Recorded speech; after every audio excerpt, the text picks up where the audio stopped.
Hey guys, Copacetic Barbarian here, and welcome back to another video. Today I have a Streamlabs settings tutorial for you guys. Basically, I'm just going to be showing you guys how to set your Streamlabs settings. So this is going to be useful if you're like just starting out, like if you're new to streaming and all that.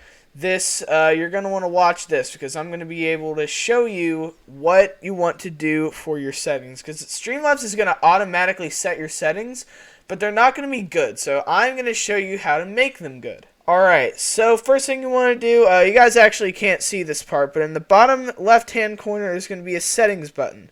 So you want to press that, and then it's going to show up this whole menu, alright? And then there's a bunch of tabs on the left side here. The only ones we're going to be paying attention to are the output tab and the video tab. So these two right here. So we're going to start with the output tab, alright? So first thing, right here, this is going to say simple. You're going to want to change this right here to advanced. So make sure you change that to advanced, alright? Next up, you have your encoder. Now this is either going to be your software or your hardware. Software for everyone is going to have the option of software X2, it's X264. Hardware is going to be different though. This one depends on your processor. I have an Intel processor, so mine is QSV. No matter what your processor is though, I would recommend the hardware, especially if you have a low CPU on your computer. You're going to want to do hardware because it consumes way less CPU than doing software, and it actually looks better in my opinion. So it's kind of the best of both worlds, alright? Enforce streaming service encoder settings. You're going to want to leave this one unticked. I think maybe if you have like a really bad PC, you might want to tick that and kind of try it out, see if it works any better. But for most people, you're not going to tick that. Rescale output, don't tick that one either. Profile. Alright, this one depends. There's going to be an option for baseline, main, and high.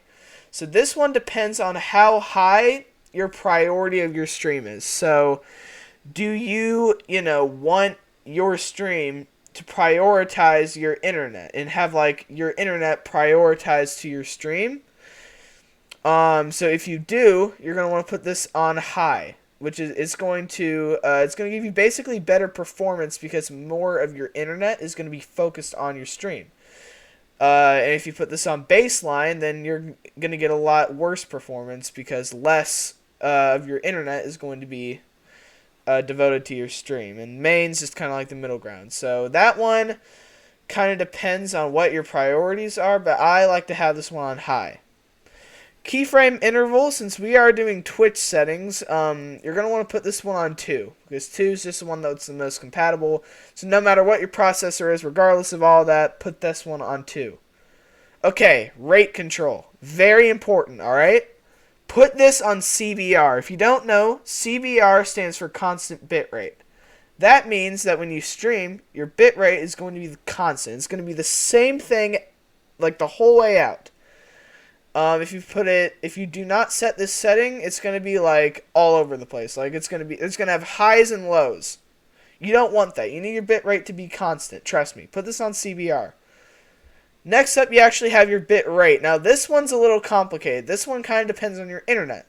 So what you're going to want to do for this one is you're going to want to open up your browser, and you're going to search speed test. I already kind of have it here because I search this all the time. Speed test. Then you're going to click this first link right here. It's called Speed Test by Ookla, or however you say that. Go here, and you're going to press go. Alright, so we're going to press go. And then this right here is your download speed.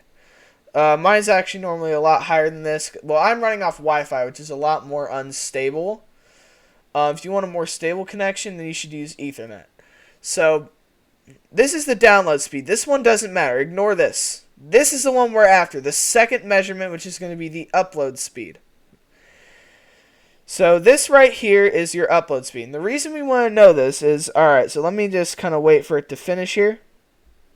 There we go. Alright, so my upload speed is going to be 106. So what you're going to do is you're going to take this number right here. Don't worry about the decimal. Just this first number. And you're going to want to divide that by 2. And a lot of people don't say to do this. I would divide by 2 just to kind of play it safe, especially if you are running on Wi-Fi. You're going to want to divide this by 2.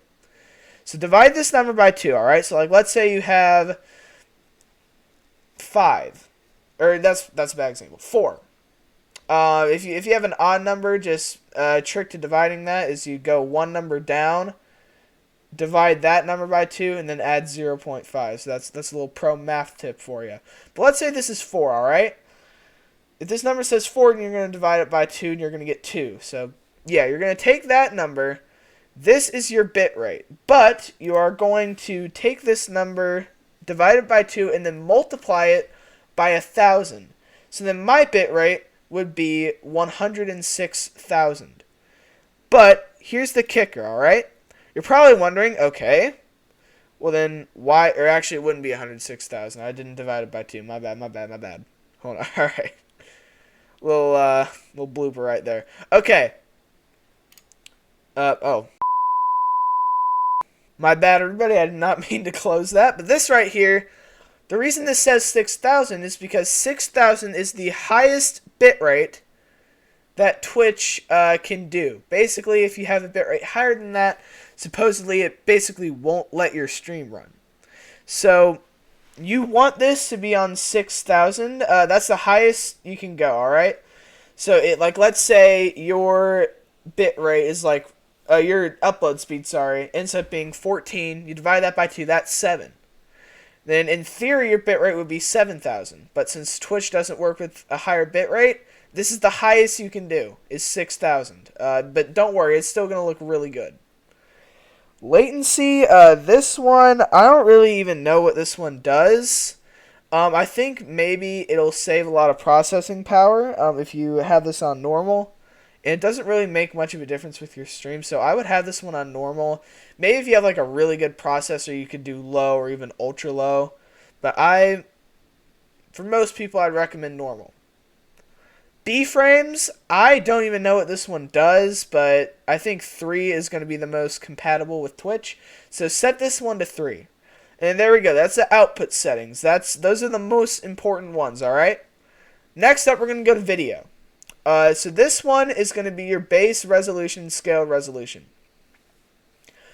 So you are going to want this to be on 1280 by 720. And you're going to want to have that the same for both of these no matter what. You're going to keep that the same. You're going to mirror that on both sides for the canvas and for the scaled. Unless maybe if you have like a really bad connection, then you could go a little lower than that. But most people should be able to do this. So do 720. And the reason we're not doing 1080 is because since our bitrate can only go up to 6,000, 1080 would look really bad. So do not put this on 1080. And the reason that these big streamers can pull off doing 1080 is because supposedly once you get partnered, some people have access to extended bitrate from Twitch, which makes their stream look good on 1080. But most people, for us non-partners, we don't have that. So we got to work with what we got. So 720 is going to be your best bet. Next up, you have the downscale filter. You're going to want to put this on Langzos because it's the most sharpened scaling. It's the best one.